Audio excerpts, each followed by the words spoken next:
Welcome back everybody. In today's video, we will be talking about even more cymbal notes. So these are going to be called taps and crashes. These are the most complex notes, so please pay attention as I give you instructions on how to play them. First, we will be discussing tap. For a tap, you go to the regular position that we defined earlier with, of course, the steep angle, relaxed shoulders, standing upright, just like set in all the other cymbal positions.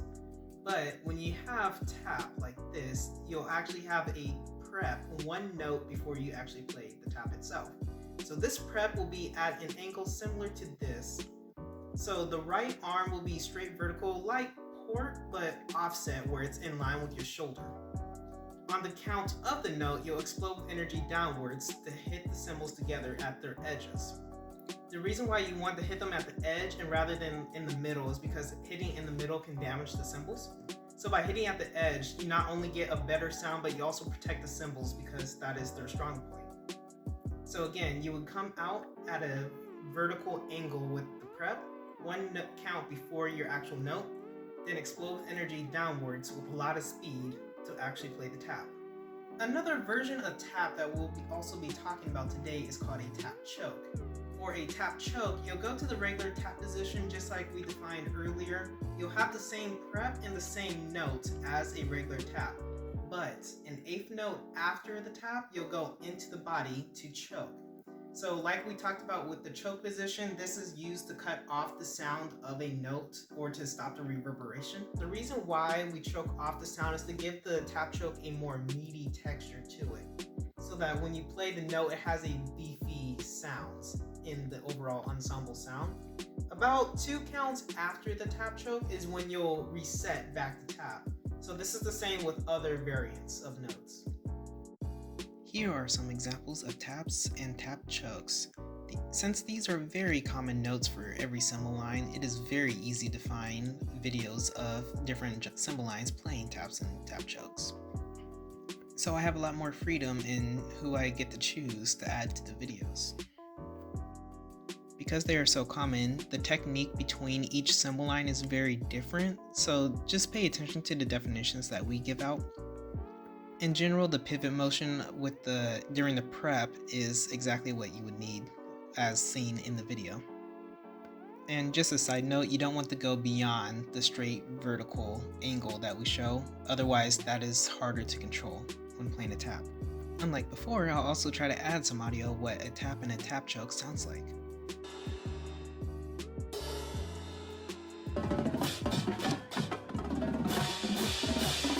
The next note type that we will be discussing today are crashes. We're going to be talking about just regular orchestral crashes. For them, you want to hold orchestral just like we defined before. On the count of the prep, you'll come back with the right cymbal like this. So the cymbal will be tucked into your elbow about the same height as the choke position as before. You'll also aim with your pinky. I can't really do it with drumsticks, but with the cymbal you would aim with your pinky as you keep your wrist straight.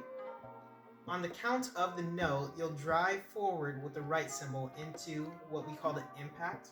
So that is the edges of the cymbals coming together, just like if you were holding tap, for example, except the right cymbal will be under the left, like this.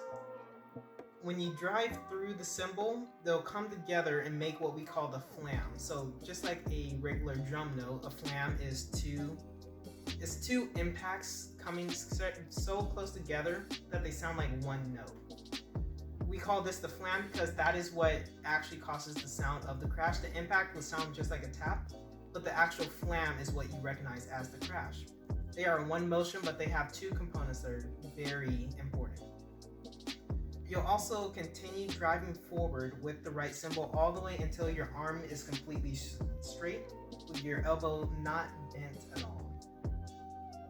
On the count of the reset, you'll come back together, back to orchestral. So with the cymbals like this, for example, I will come back on the count of the prep, move forward until I reach the impact. Note that the left arm does not move at all. Drive forward all the way until my arm is all the way extended, and then reset about 2 counts after the note. One more time, on the count of the prep, come back like this. On the count of the note, drive forward all the way until your arm is fully extended. Again, that is just 1 count. And then 2 counts after the crash, you reset back to orchestral. Just like taps, crashes also have a choke variant. For a crash choke, you'll have the cymbals at orchestral just like crashes, right? You'll prep just like a regular crash. You'll do the impact and the flam just like a regular crash. But instead of fully extending your arm, just like what you would expect with a crash, you would come into a choke so that you cut off the sound of the crash itself. One more time, you'll come to a prep like this, one count before your note. You'll launch forward the right cymbal to the impact. You'll play the flam, but instead of fully extending your arm, you'll come into a prep or a choke like this. A tendency for new players when playing a crash choke or a tap choke is to do the choke motion before the actual sound of the note can actually come out to the rest of the audience. To fix this, you would want to go to the regular motions of a crash choke, for example. You'll go to the regular prep, the actual impact, the flam, and then the choke motion separately, all much slower than you would in real time. So for a tap choke, for example, you'll want to do the prep, the tap, and then the choke a lot slower. So take about one count for each of them, and then come back out or reset to tap. This is to make sure that you separate all of those motions into separate things, because if you do what we call blending them together, where you do everything all at the same time, it makes the sound very muddy. So you'll want to actually separate the different types of motions into different counts.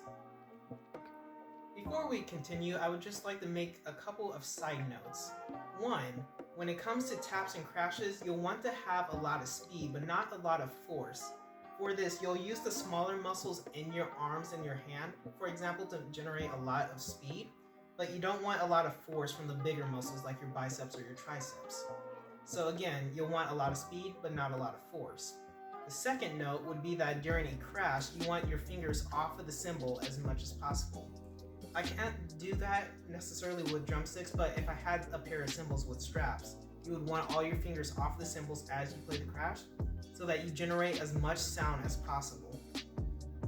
Just like with taps, crashes tend to have a lot of variance between different lines, so pay attention to the definitions that we gave out. And just like before, here are some examples of different chords playing crashes and crash chokes. Additionally, here is some audio of what they should sound like.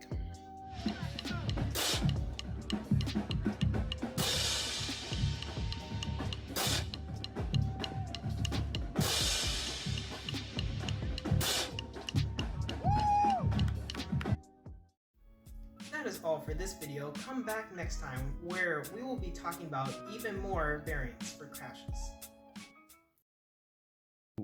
That is all for this video. Come back next time. That is all for this video. Come back next time. We'll be talking about even more crashes. So these are going to be the next set. Okay.